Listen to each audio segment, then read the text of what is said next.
भारत की बुराई करने की एक आदत राहुल जी की बन गई है। आप तो एलओपी भी हैं, आप सरकार के समक्ष अपने सुझाव भी रख सकते हैं, अपनी चिंताएं भी रख सकते हैं। सैम पित्रोदा जी जितने भी गुणों का उल्लेख कर रहे हैं राहुल गांधी जी को लेकर, कम से कम भारत की जनता तो उसे स्वीकार नहीं करती। भारत की बुराई करने की एक आदत राहुल जी की बन गई है।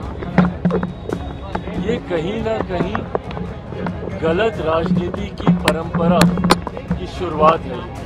अपने व्यक्तिगत राजनीतिक लाभ के लिए इस तरीके से इस्तेमाल कर अपने ही देश की बुराई करना, ये कहीं से उचित नहीं है। भारत की बुराई करने की एक आदत राहुल जी की बन गई है। आप भारत में रहिए, आप तो एलओपी भी हैं, आप सरकार के समक्ष अपने सुझाव भी रख सकते हैं, अपनी चिंताएं भी रख सकते हैं। सैम पित्रोदा जी जितने भी गुणों का उल्लेख कर रहे हैं राहुल गांधी जी को लेकर, कम से कम भारत की जनता तो उसे स्वीकार नहीं करती। अगर उनको अपने देश में ही सारी बुराइयां दिखती हैं और दूसरे देशों में उन्हें लगता है कि सब बहुत अच्छा चल रहा है, और विदेश में जाकर जिस तरीके से भारत की बुराई करने की एक आदत राहुल जी की बन गई है,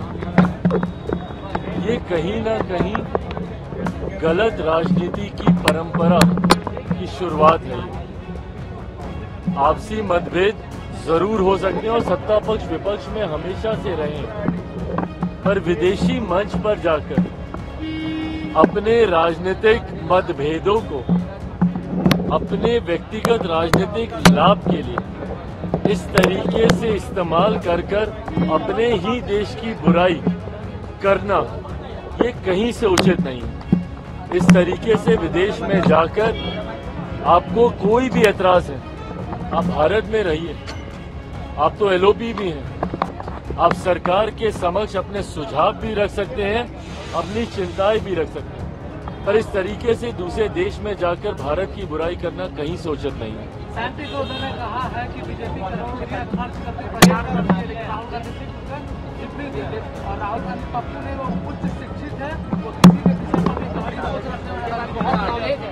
भाई ये सारी बातें जनता के डोमेन में है, पब्लिक प्लेटफॉर्म में है।